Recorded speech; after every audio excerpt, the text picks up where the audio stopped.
Hey guys, just a real quick heads up before this podcast. First of all, the podcast was recorded before the Sixers win against the Dallas Mavericks on Saturday. And this podcast is entirely about our thoughts on the unfolding Markelle Fultz injury saga.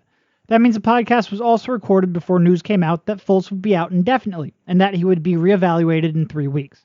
That being said, it doesn't impact the content of the podcast, since both Rich and I were skeptical he would see the court anytime soon anyway. We realized we haven't yet recorded a podcast on how the team has played, but we didn't want to start talking about the actual on-court performances, 34 minutes into this podcast. So we're going to release another podcast in the next few days to cover the on-court performance. With that out of the way, here's today's episode. You're listening to the Sixers Beat with your host Derek Bodner, right here on LibertyBallers.com and LibertyBroadcast.co.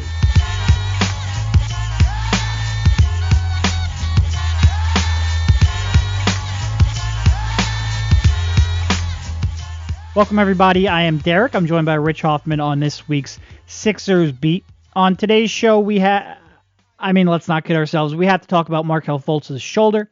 Before we get to that, though, please subscribe to the podcast, iTunes, SoundCloud, Stitcher, Google Play, the TuneIn Radio app, whatever your preference is. You can get those links over at SixersBeat.com. Also, please do leave us a rating if you can, particularly a 5-star rating. That will help us reach more Sixers fans. If you don't like the podcast, also please do feel free to reach out to us, give us some constructive feedback. We're open to that as well. But we are vain, and we do like those 5 stars. But how you doing, Rich?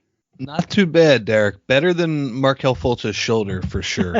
Maybe like a little tired. And yes, the practice. I've been talking with our coworkers at the Athletic, Bo Wolf and Sheil Kapadia, and they are both very big on the practice of leaving 5-star reviews or getting 5-star reviews and then getting mean or very negative feedback. That's still okay. But it was funny. They got a 1-star review and got like some decent feedback, which they're just baffled by on their podcast. So please, if you're going to say anything, make it a 5-star review. We are very vain.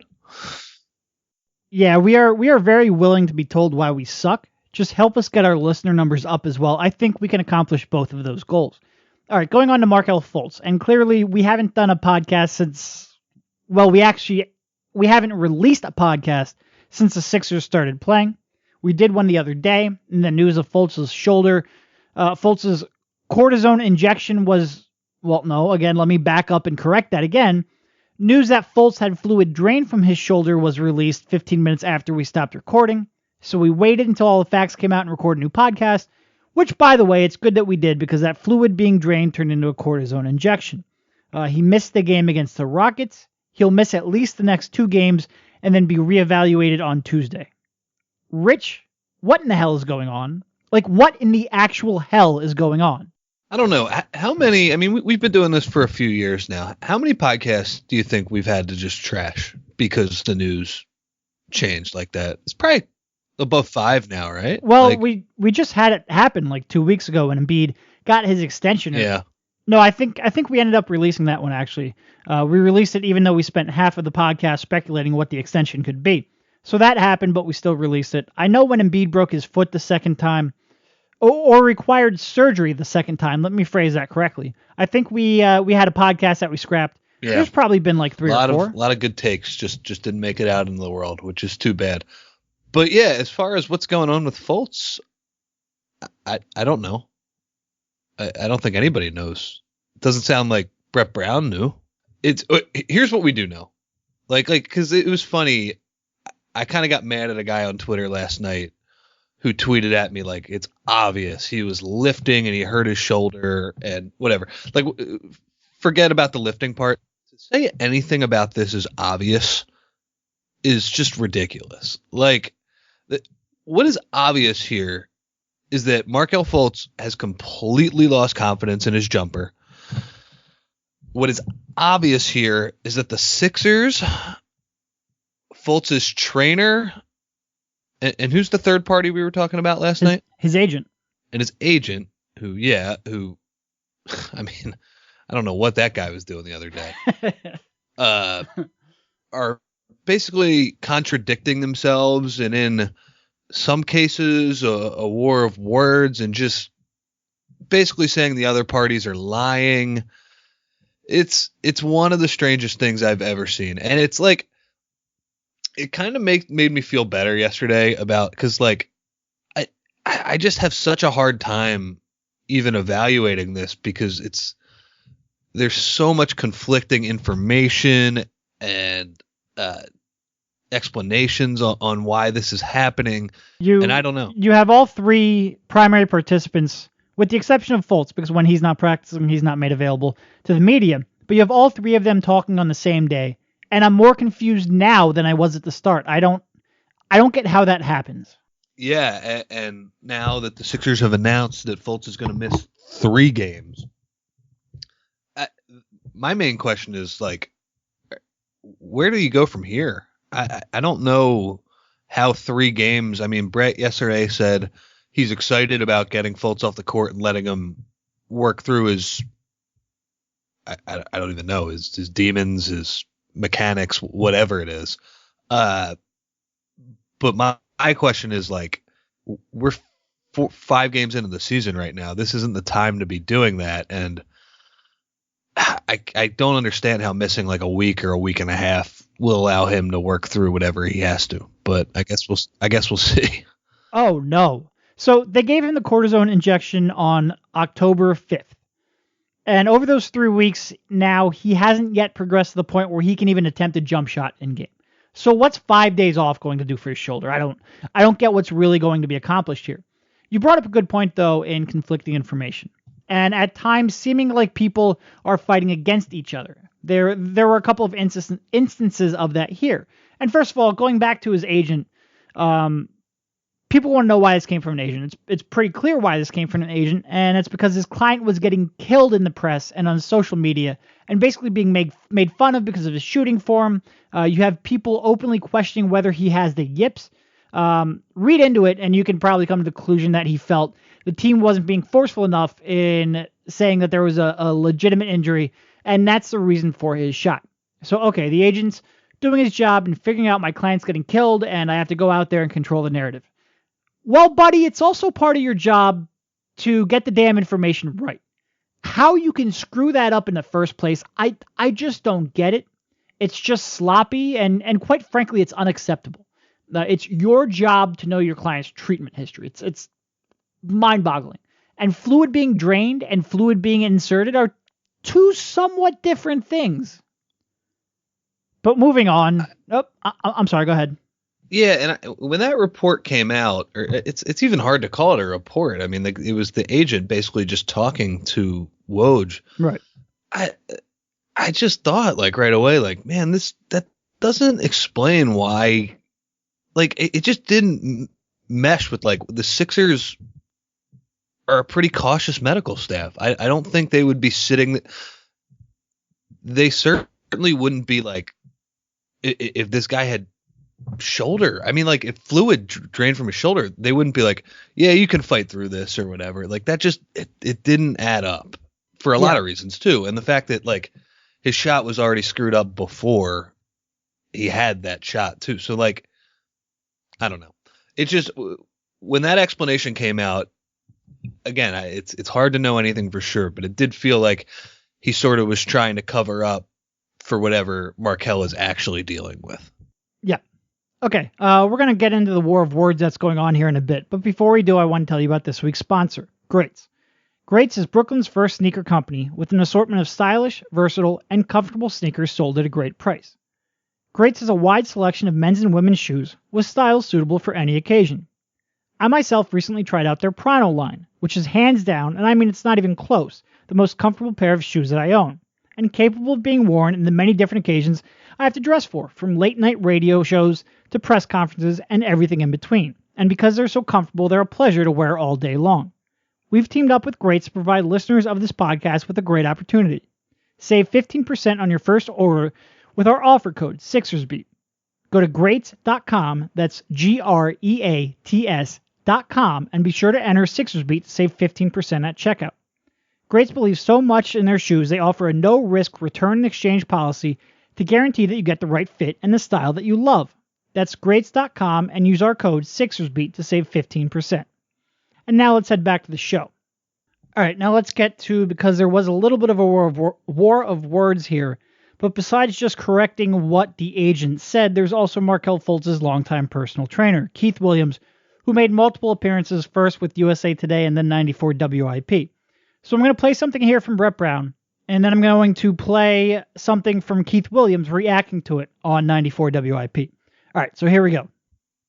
I don't know the specific time frame that we realized that. It was clear he wanted to change his shot. We got that. He came back over the summer with that. And, that was something he was into doing, and we wanted to help promote that. He spent a lot of time doing that, and over time we've learned this. Okay, so that was Brett Brown in very clear terms saying that Markelle wanted to change his shot, that he worked on it, he spent a lot of time working on it, and this was a very deliberate action. Now, as Brett Brown was talking to us, and we were tweeting out that information, Markelle Fultz's trainer was on WIP. And this is a different clip. So this is basically the host on WIP, Chris Carlin, reading Keith Williams a different quote about Markelle trying to change his shot, and then Keith Williams reacting to that. We're talking to Keith Williams, who is the longtime trainer and mentor of Markelle Fultz. Brett Brown literally said within the last few minutes, and I quote, "There is zero doubt that Markelle tried to change his shot." Oh, my God. What's your reaction? That's false. It's not true. That's not true. It all has to do with the fact that he was injured and he was trying to alter it. Yeah. I mean, what? I mean, that was the first I was hearing of that audio. I did see it on Twitter. Yeah, I don't know what to say, man. That's just a shit show. Okay, so Brett Brown, he has been adamant that Markelle Fultz tried to change his shot. We go back, I think it was the third day of training camp that we all started talking about it. Or I think we actually saw it during the second day, but we didn't get a chance to ask Brett until the following day. And that was one of the first things we brought up. What in the world is going on with Markelle Fultz's shot? And he said in no uncertain terms, look, Markelle made some changes over the offseason. We didn't sanction it. We have to get him back. No mention of the shoulder. 2 days later at the scrimmage, Markelle again was shooting in a way that doesn't look like a normal basketball player shoots. We bring it up again. Oh, we have to get Markelle back to where he was. Once again, no mention of the shoulder. Now you have it here 3 weeks later, and after they do now know that there is some shoulder soreness, and Brett is still very direct in saying that Markelle Fultz deliberately changed his shot over the summer. And yeah, there might be some shoulder soreness too, but it doesn't seem like for Brett that's an either-or situation. He seems very clear that Markelle made changes. So you have Fultz's trainer saying, well, he changed his shot because he was sore, and Brett saying, no, that's not the case. This is amazing. This is amazing. Even if, truthfully at this point, I don't know why the Sixers don't just go, okay, it's the shoulder. Let's move on from this and cover for the kid. Yeah. I don't know why they're even sticking to it at this point, but Brett's been very consistent in saying that he changed his shot and they have to get it back. And looking at Keith Williams, this has bothered me. I didn't hear the rest of his hit with Chris Carlin and Ike Reese, but the argument that his shoulder was hurt and now his shot is completely messed up because he was adjusting to his shoulder being hurt. And this was done sometime in August or early September, is not a good explanation. That's not what a normal basketball player does. Somebody who shoots the ball very well, and Markelle Fultz shoots the ball at a level that makes him the first freaking pick in the NBA draft. That shot has taken him a long ways.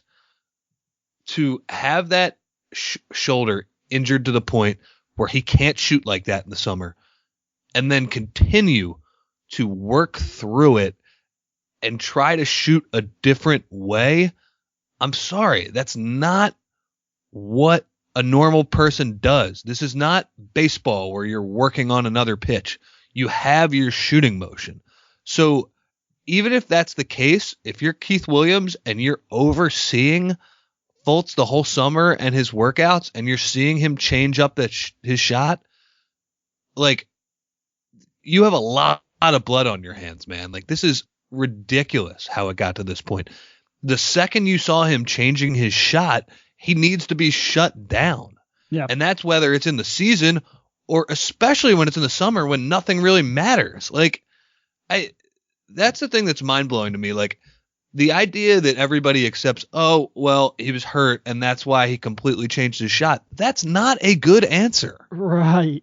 Here's what, first of all, right when that came out, a lot of people came to me and were like, oh, did you see how confident Keith Williams sounded? Why would he lie? Why would he lie? It's pretty obvious. He doesn't want to be the trainer who screwed up the number one pick in the draft shot. Like, that's a very obvious reason. I'm not saying he's doing that, but there is motivation, for him to fudge the truth if he did work with him to change his shot. And like you said, okay, if you're looking for an explanation on why Markelle Fultz may have not told, because first of all, Brian Colangelo and Brett Brown, Colangelo said it during a press conference. He said he told them of the shoulder soreness after training camp started. And then I asked Brett Brown on the side, and I said, look, when you first noticed a change in his shot, did he mention anything about a sore shoulder? And he said no. So the team knew about a drastically altered jump shot before they knew about any pain he was feeling in the shoulder. So yeah, the best case scenario from Fultz's perspective is it started hurting sometime in late August or early September. Brian Colangelo speculated that he changed his shot in August, which if he did that, it means he was playing for a month and a half with a different shot and a sore shoulder without telling anyone about it. And then there's only one real explanation for a player not to tell the team and to play through it, and that might be, that would be because he's worried if he tells the team, they're going to sit him down, and he's instead going to not tell them, and he's going to play through it. And that might be an explanation, that might be a reason, but that is not a valid justification. Yeah. It's just the whole thing is baffling. And like, look, I don't want to be completely calling out Keith Williams because I really don't know how much oversight he has over Fultz. I know Fultz said on media day that he went back to Seattle and hung out with some of his college friends and maybe he worked out there. Obviously he hurt his ankle over the summer. I don't know how much that played into his shooting form, but like, it's just whatever the explanation is, the Sixers and him need to get on the same page. And I will say, like, sitting him out is a good start because I couldn't watch him. I mean, I'm speaking for myself personally. I couldn't watch him play in that state any longer. But really, what I mean by that is it wasn't doing anybody any good to run him out, refusing to shoot jumpers because. I mean, the Sixers' two goals are, Brown's trying to walk the fine line of developing his young players, and Fultz falls into that category, and trying to make the playoffs. And, I mean, he certainly was killing the idea of making the playoffs because he was the Sixers' worst player. Like, he, for whatever good things he did on the floor, and I see that mentioned a lot, like, oh, his spin move looks good, and he's trying hard defensively, and whatever, like, and those things are true, but with the lack of confidence and refusal to shoot a jumper, he was such a net negative that, I mean, he was killing the Sixers. He was flashing potential. He wasn't helping the team win. Yeah, and just to finish up there, he wasn't helping himself because, like, for Fultz to develop, he needs to have that jumper. Like, for Fultz to develop, like, he needs to run a pick and roll with Embiid and have somebody go onto the screen and him pop a jumper. And then the next possession, they go over the screen and then he slithers into the lane. Like, that's how he's going to get better. And with him totally unable to even, I mean, his refusal to look at the basket outside of 10 feet, really nothing was getting accomplished on that front either. Yeah, I mean, you and I had a better chance of taking an NBA three-pointer than he had over the first part of this season. And I suck. I suck. I can bomb him, but you know what? Yeah, I'm okay from the high school and the college line. That extra 3 feet or so, it destroys me. It destroys me. I got some range, but I can tell you that I'm certainly not afraid to shoot it in a way that he is right now. So yeah, and I mean, to be fair, going back to Keith Williams, I wrote this in my article earlier this week on The Athletic, which go check it out. It'll probably take you longer to read that than it will to listen to this podcast. It's not the shortest article I've ever written. But then again, there have been so many different twists and turns, it was never going to be short. But I mentioned this in the article. One of the explanations that could be out there for Keith Williams, and where it could, he could be completely truthful. It's like you said, Fultz could have changed this on his own, maybe spent enough time away, and maybe he thought he was just making a micro adjustment, and now he doesn't have confidence. If you go back, if you have to ask me, and this is a combination of speculation and talking to people and just reading tea leaves, I think at one point he probably made some adjustments, whether that's to try to extend it out to the NBA three-point line, or whether that's to get it off quicker, or maybe a higher release to get it over the faster and bigger defenders. Whatever it is, but he probably made a small adjustment, never really got fully confident in it, had some shoulder soreness, and it led to a form that now looks nothing like his form at Washington, nothing like the form Keith Williams was looking at a month and a half, 2 months ago. That to me is the only way I can kind of piece all this together and make any real sense without just flat out calling somebody a liar. But I do think there is something going on where both of those truths can exist in the same universe. And I know because people are going to kill us about this if we don't mention it. His form was definitely a little bit different in Summer League. It was. It was. I read an article from Kevin Pelton and Mike Schmitz on ESPN talking about this. It was different, and Schmitz even said that people in his draft workouts, which I assume has to be Boston. I don't think he worked out for any other team, but they were noticing a slight change in his form even back then. But who knows what's going on because nobody actually wants to tell the truth. Yeah, and I mean, his form in Summer League, it was a little weird. It was a little further out in front of his face, but it was still pretty damn successful. He certainly wasn't afraid to shoot step back as he pull up Jimbos and everything. So yeah, it's just a hard thing to get a handle on. I know, we've kind of hit on this from most of the angles, I would imagine. So I guess the important question is where do they go from here? I don't even know. The question was asked, is 3 games really enough? And if you were going to ask me, and I'm sure you'd say the same thing, my answer would be no, not even close. Yeah. Nope. So, I mean, could this end up being a lost season for Fultz? Because our general thought on this is look, this is something that's going to take an off season to get a handle on. Can you fit an off season's worth of work into a couple of weeks or maybe, a month or something like that? I don't know. But the idea of Fultz coming back and having that jumper, even in say mid-December, it just seems far-fetched to me. Yeah, I'm at the same spot, which makes me sad. All right, let's move on to another comment. This one from Colangelo, and this one kind of it was not well received, and I want to get your thoughts on it. There's been a lot of talk, why did they change the shot in the first place? There was never a concerted effort on the part of the organization to change the shot. You probably saw, at the Summer League, everything was kind of moving along great, and he was scoring and sprained his ankle. I don't think that affects your shot mechanics, but, we spent some time with him throughout the summer, but sometime during the month of August, I think, he might have worked on a shot a little bit. Could even be the cause of the irritation and inflammation in the shoulder. Just new mechanics, new shooting mechanics sometimes put your shoulder in a different position. Okay, first of all, I love the tick. Not tick, but Colangelo has certain things that he does when he's annoyed, and that kind of sarcasm right there is certainly one of them. I don't think the ankle causes his shot to change. All right, thanks for the real useful information there, buddy. But beyond that, the implication that changing his mechanics is the cause of his current injury, that blew my mind. Yeah. Wait, and speaking of useful information, how about Colangelo when being grilled about the medical reports not being disseminated in a timely manner, and him bringing up, well, I got my ankle worked on last week and I didn't really send that out.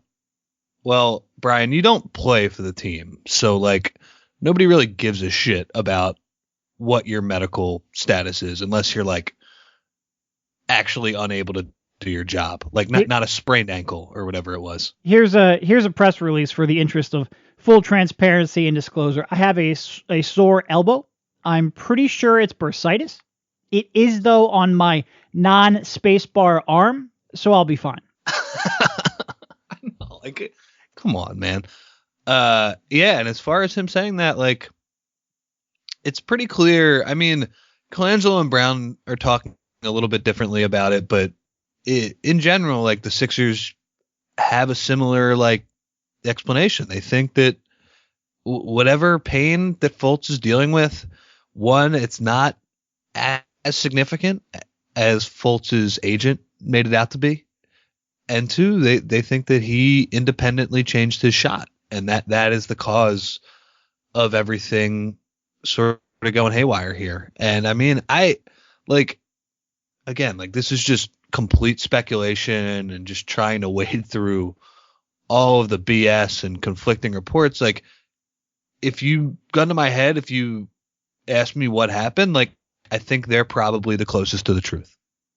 But like, that doesn't really matter anymore. Like, they got to get this guy back on track, and they need this guy on the same page as them. So I don't think Colangelo's comments really helped in that regard. Oh, and just the thought of him throwing his 19-year-old rookie under the bus like that, like, hey, buddy, by changing your shot might be the reason that your shoulder hurts. What is the point of that? Like, first of all, that sounds really far-fetched to me. And I'm not a doctor, but that would surprise me if just changing his shooting motion caused this kind of long-term pain. But even if it did, and even if you had really good information and intel that it's likely to be a cause, and even just to speculate that, Colangelo better have some pretty good intel that it's a contributing factor. What benefit do you have by making that known to the public? Like, protect your player just a little bit. Don't piss him. And I realize you got 3 years until he's a restricted free agent and all that. Don't piss him off now. It's just very surprising why that was even brought up. And like people pointed out, rightfully so, he only speculated. But speculation by somebody in a position of power can cause harm, and that was really strange. It was really strange. Yeah, I mean, you have to imagine he was really pissed off about that agent. Yes. Oh, for sure. Going to Woj and then hopping on a plane. Yeah. But by the same token, you have to imagine that agent was really pissed off that they didn't handle the injury in a way that you would have expected. Yeah. That's the whole strange thing to me. Like, I'm just really surprised that the Sixers, like, and look, everybody had the medical jokes over the past couple of days, and like, look, rightfully so. Like, if you want to get those jokes off, that's absolutely fine. Like, they're funny, and guess what? Like, even if I don't think they necessarily completely fit here, like, look, the Sixers have enough equity in that department where you can make those jokes. That's absolutely fine. The medical handling of this is really interesting because, like, unless like Markelle was like, I want to play, like, I'm just surprised that the Sixers didn't. By the way, in that interview, and I played kind of the part where Keith Williams was upset at the Sixers. The rest of that interview, he was really glowing in how the Sixers have handled this and his interactions with the Sixers staff. And he does go on to say, like, look, Markelle really wanted to play, so they gave him the shot to do so. Yeah. And I mean, but it's just hard. Like, I asked Brett last week, this was, I guess this was last Friday. It was before the Celtics game. I asked him, hey, if his shoulder is contributing to the shot, if that's what the explanation is, has there been any idea of sitting him down? And Brett was like, no. And then for Brett to turn around last night and be like, wow, very happy to have him sit out now. Like, it's just the weirdest thing ever. I don't really know, like, how to get a handle on it. Like, it is what it is. But Colangelo throwing Markelle under the bus, I don't think that was like the wisest move in the world, even if it might not be. I don't know. I'm not even making any sense anymore. All right, one more clip. This one from Colangelo. Like, now I kind of wish I had the one from Keith Williams about Markelle talking his way into it. But go check out my story on theathletic.com. I link to the interview and then listen to that. It's about 12 or 13 minutes long. But one more on throwing his player under the bus. What's the process there? Is it normal for a player to just do that on his own without the team, or because he's a rookie, does that change things? Or how would you describe that whole transformation for a player? It's generally not normal for a guy to average 24 points a game in college and shoot over 40% from three and then change mechanics. He wasn't a great free throw shooter, and perhaps, he thought, with the help of a coach, a mentor, whoever, brought him to that conclusion that he wanted to change things. That sounded like a shot at Mr. Williams. Oh, yeah. And I mean, look, first of all, I didn't play that because Colangelo said changing the shot isn't normal. Like, we know it's not normal. But I played that for the nervous laugh, which I got a chuckle from, but also from the sheer fact that if Colangelo isn't firm in his belief that they've changed this, he doesn't even bring that up. Like, there's no way he answers that question in that way if he's not confident. And I think you can read into that that they're really confident that Fultz went out, tweaked it on his own in the offseason, and they're kind of dealing with some of the blowback because of it. Yeah. And I mean, like, just looking at this thing from a big picture standpoint, like, does this happen to any other team but the Sixers? Like, I mean, with all the crap that happened so far, Embiid's first surgery not going as planned, Simmons stepping on Sean Long's foot, there are various mishandling of situations. Like every one that happened last year. Yeah, I mean, it's just, but like, on the other hand, like, I mean, I get it, like, they haven't handled it well, but like, does this happen to any other team? Like, what team drafts a star scorer and right away the scorer comes into the NBA and it's like, yeah, I can't score anymore. It's just not what I'm doing. Like, this doesn't happen to anybody else. And I mean, as Colangelo said, like, that a guy who scores 24 points per game, like that doesn't happen. I should be able to say that. You shouldn't say that publicly, Brian. Yeah. But I do understand, like, there has to be some frustration. Like, can we just have like one smooth rookie year for somebody? Because it doesn't seem like it's possible around here. Meanwhile, we have Embiid dropping 20, 10, 2.5 assists, a steal and a block and a half a game while shooting 51% from the field. Ben Simmons dropping triple doubles. They took a top 5 team in the NBA, granted missing one of their 2 main players, but still a top 5 team in the NBA, down to the wire in a game they should have won. And we're talking about a he said, she said about a shoulder injury and a funky jump shot. Yeah, it's a shame. I mean, Ben and Joel are gigantic national stories, both of them. Like, they're on PTI and all these different national shows, but around here, like, I mean, the story is so strange, and it's so confusing that it's all people want to talk about, and I get it. It's what I want to mostly talk about, but yeah, and that's that's really a big part of it too. It's just so strange. It's so strange. Yeah, and I mean, the continued discussion is because people don't understand what's going on, and frankly, I'm listening to most of the people involved in the story. I'm not sure they know what's going on either. Yeah, it's crazy. All right, rather than start talking about actual basketball 33 minutes on the podcast, we're gonna cut this one off here. We'll do another podcast within the next couple of days to kind of get you caught up with what has been going on the basketball court. But thanks much for jumping on, and we'll talk to you soon. See you, Derek.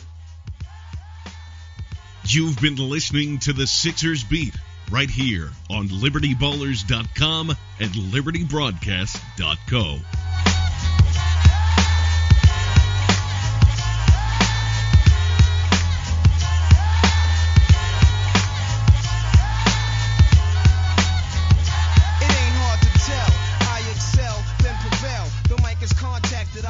Clientele. My mic check is life or death, breathing a sniper's breath. I exhale the yellow smoke of Buddha through righteous steps, deep like the shining.